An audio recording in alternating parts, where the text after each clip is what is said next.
Today's show takes a look at some potential draft day trades for the Falcons that would allow them to move up and get a quarterback. Welcome into Falcons Today by Chat Sports. Matthew Peterson here, back with you guys. I was busy yesterday when some big-ish news dropped, and that was this from Diana Rossini, that the Atlanta Falcons will not be pursuing quarterback Lamar Jackson.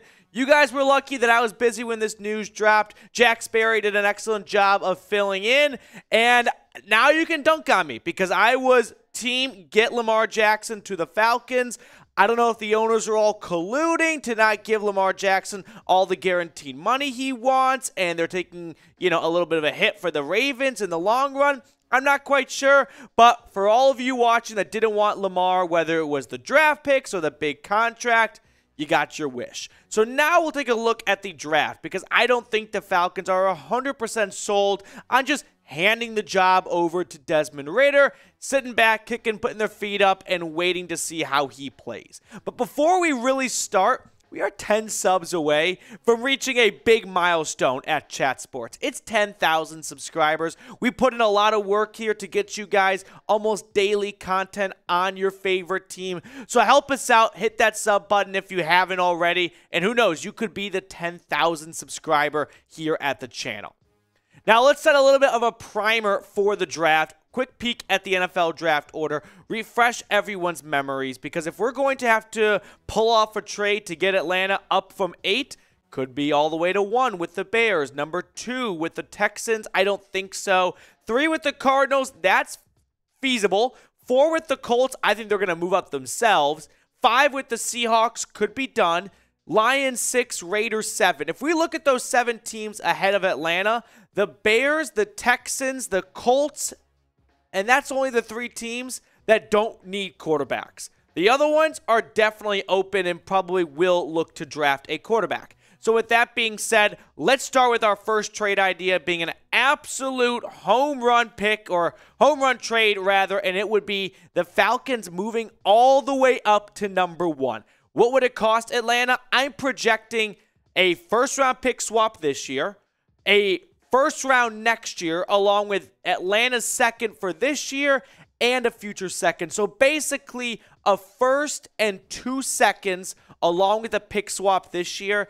I don't think that would actually really get it done. I say that because I think other teams could make better offers, right? If the Colts offer this same trade, the Bears would take that because they would fall from 1 to 4 instead of 1 to 8. But if the Bears don't get an offer from the Colts, this is a pretty good offer. So who would Atlanta move up to draft? Well, there are 4 big names, if you haven't heard: Bryce Young, C.J. Stroud, Will Levis, and Anthony Richardson. If Atlanta's going all the way to 1, it's because they're probably zeroing in on one of these 2 players, Bryce Young or C.J. Stroud.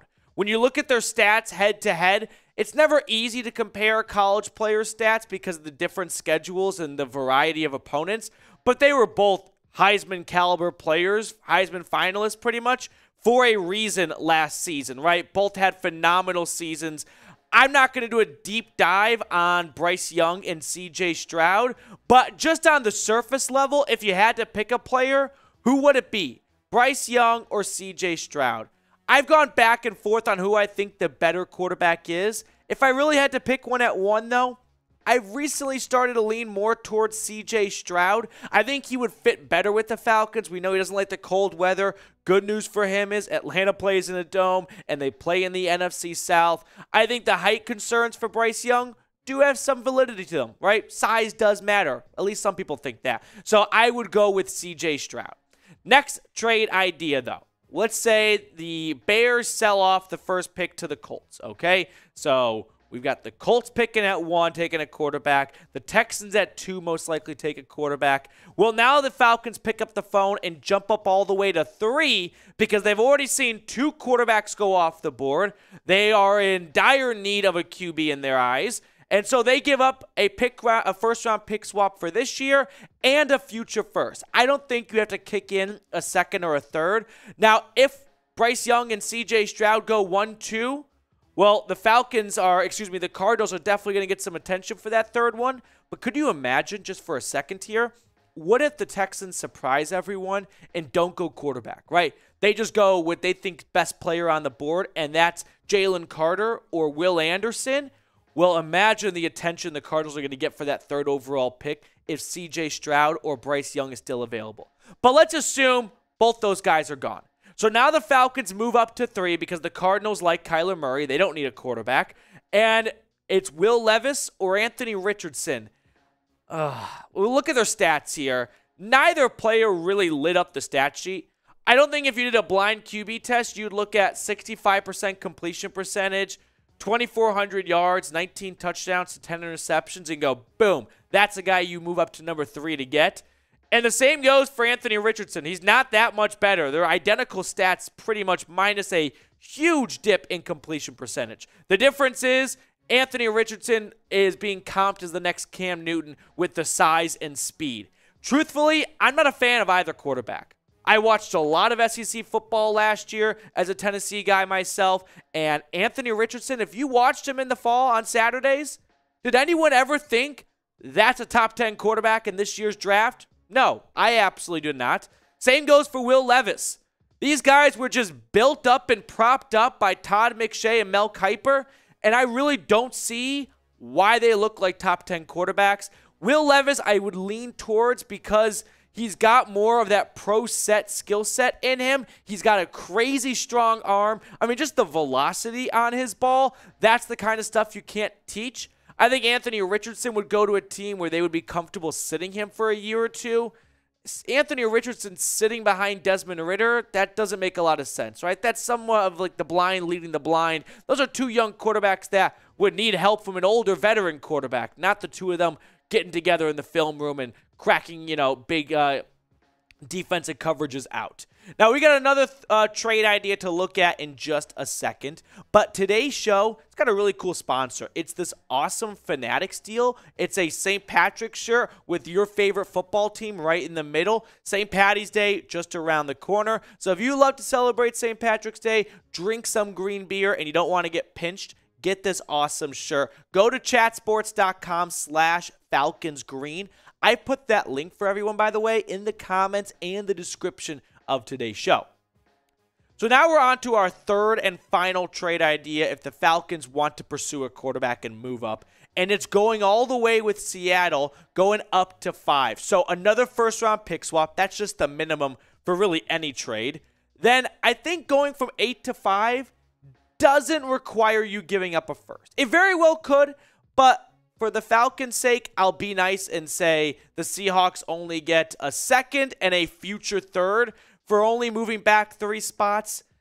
I remember when the Bears went from 3 to 2 to get Mitch Trubisky, they gave up a future first, so maybe it does require one, but the Bears sort of got burned on that trade. So I think a second and a third could pull off moving up 3 spots. Now, friendly reminder though, the reason why I want to verbalize this is that every single offseason, myself included, big J's all across the world, just balloon up and inflate the quarterbacks. Why? To make the draft more interesting for consumers. And then what happens during the draft?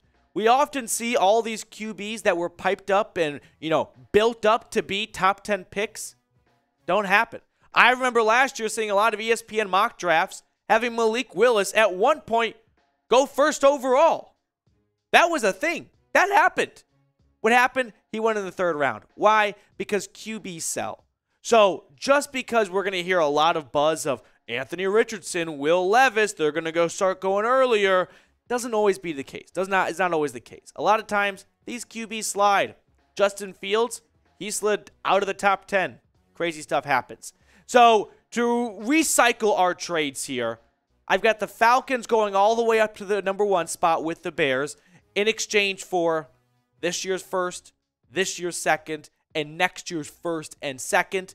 Or if they don't want Bryce Young or C.J. Stroud / they can't afford to get all the way up to number 1 because they get outbid elsewhere, and they'll settle for an Anthony Richardson or Will Levis. The Cardinals at 3, just a future first, so you get to keep all your seconds. It's a pretty good deal if you really like Will Levis and Anthony Richardson. I personally do not. Then there's trade idea number 3, which is a little bit more of a bargain, right? If the QBs start to slide a little bit, and by slide I mean go to 5, which maybe it's 6, 7, or 8. 6 with the Detroit Lions could be another option here. This is just a trade to kind of familiarize yourself with the idea of not giving up a first, still moving up a couple spots, but not having to give up a king's ransom. So of the 3 trades we looked at today, which one's the best, right? If you go to 1, you get to pick your quarterback. It's an expensive trade to pull off, but you get your pick of the litter, right? Borat, king of the castle. I have a chair. I've got the first pick. Number 2, you're more than likely picking between Anthony Richardson or Will Levis. Again, all these trades are with the idea of Atlanta is seeking a quarterback. And then number 3 is more or less a little bit of the scraps of Will Levis or Anthony Richardson, whether it's 5, 6, or 7, they start to slip a little bit, and Atlanta decides, let's just jump up 1 or 2 spots. Don't give up a first, give up some seconds, give up some thirds, but we still get our guy and not lose a first-round pick. So which trade do you think is the best?